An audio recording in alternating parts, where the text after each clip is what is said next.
We're following new details tonight into a deadly shooting in Lynchburg. For the first time, we're hearing from the victim's family. Larry Kersey is charged with shooting and killing Anthony Kupik Wednesday night. ABC 13's Alexia Stanbridge shows us how the victim's family is struggling with the loss.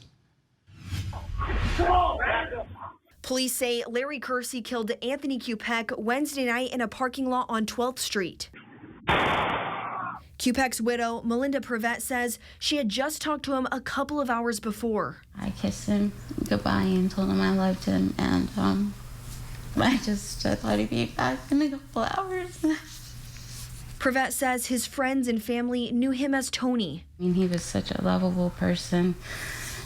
He would talk to any and everybody, whether you wanted him to or not.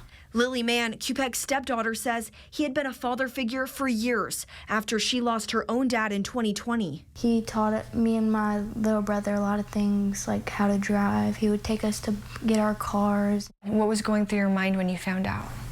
I was just hoping this was a mistake. Now, Kupek's family is not only grieving his tragic loss, but also left without his income and facing the financial burden of funeral expenses. Sometime I hope that we'll be able to find peace, but I don't think it will have anything to do with the justice system. I think it's just going to take a long time, and that nobody can do is going to make the pain go away. We're learning a little bit more about Larry Kersey through arrest warrants we obtained today. They say he was unemployed, and they also say he was inside the convenience store with Kupik just moments before police say he shot him. Reporting in Lynchburg, Alexia Stanbridge, ABC 13 News. A friend of Melinda's has started a GoFundMe to support their funeral expenses. So far, they've raised about $1,700 of their $3,000 goal. A little bit more on the suspect in this case, Larry Kersey. He's facing a number of charges, including murder and possession of a firearm by a convicted felon. Kersey is currently being held without bond. He's received a court-appointed attorney and is set to appear for a preliminary hearing in February. Well, I'm his wife. We just got married about 3 weeks ago. But we had been together just under 4 years.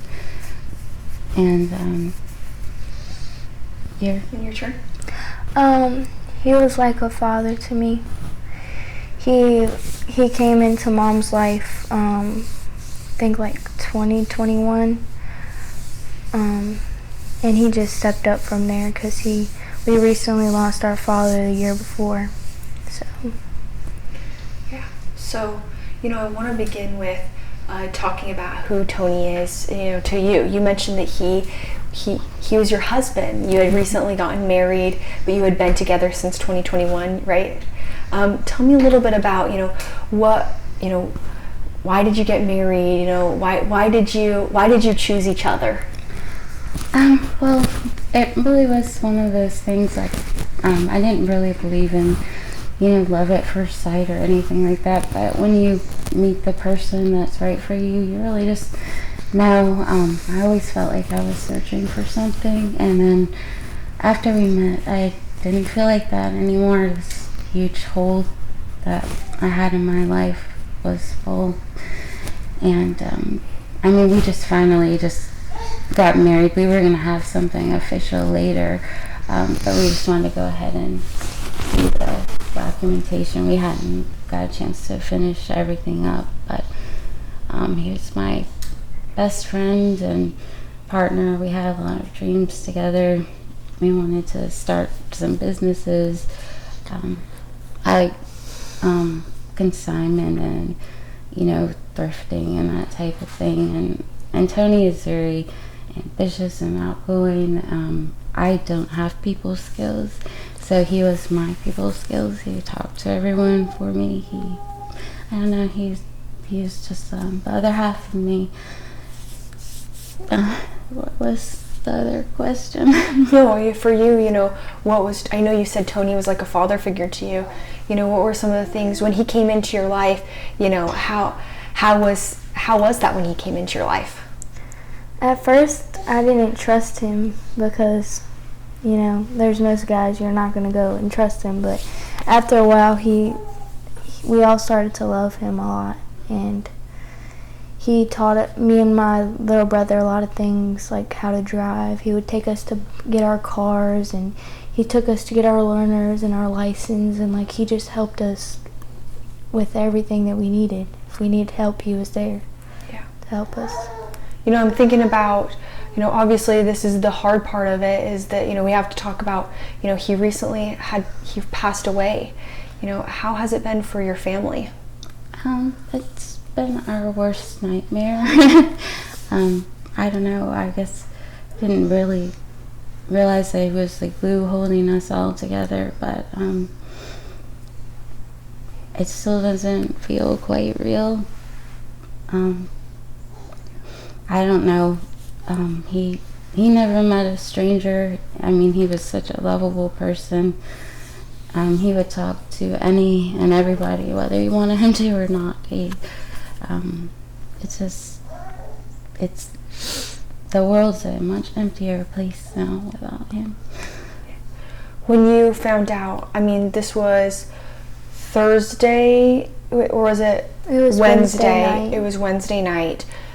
So Wednesday night, did you find out that night? Yeah, they came to our door, the police.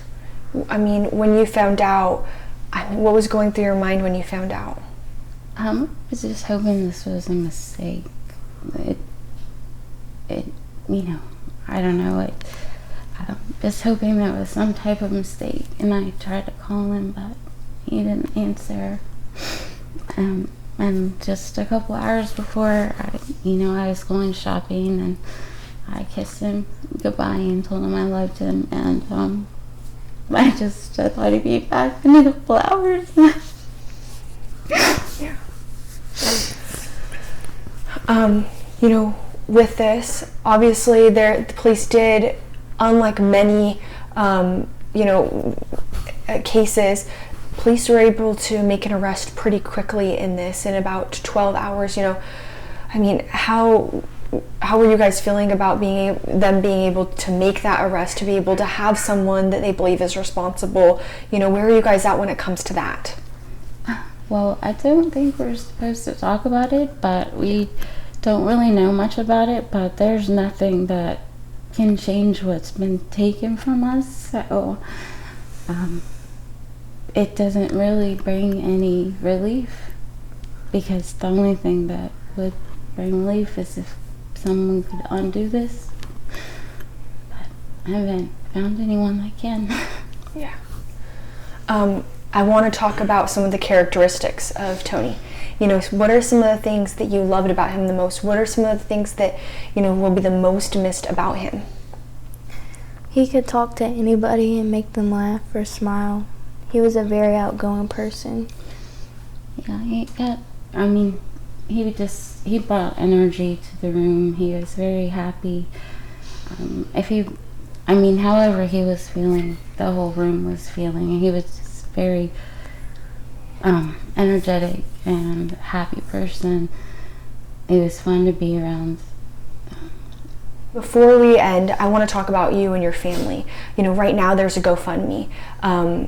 And you guys also, you didn't create it, one of your friends created it. Talk to me a little bit about some of the expenses that you guys are having to go through now that he's gone. I mean, you know, where are you guys at when it comes to that? You know, what has come up because of this? Well, we're still working through that, and we're not sure how much everything is going to be, but I mean, Tony was my partner, so we shared everything as far as expenses, and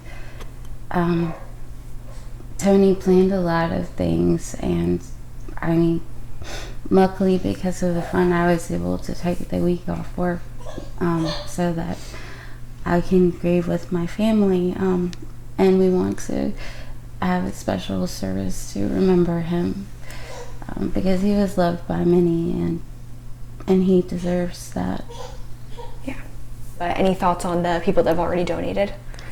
We just thank them for being there for us in this difficult time, and it means a lot to us that people are willing to help.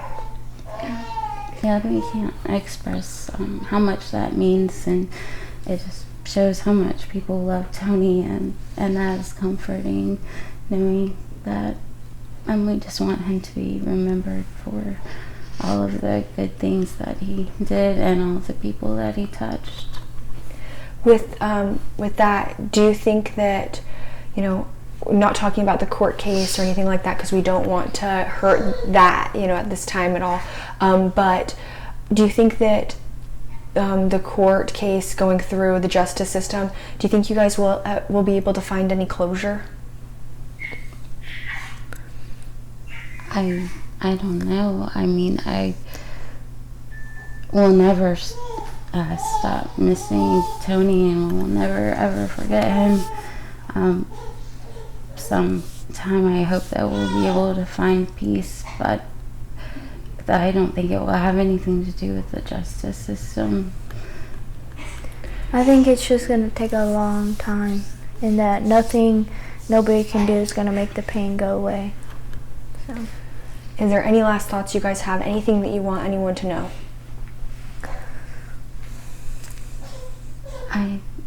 I just, Tony was a very wonderful person, and if you didn't know him, I mean, that's a loss. But he, everyone that did know him, I think we're just grateful that we got the time that we did with him.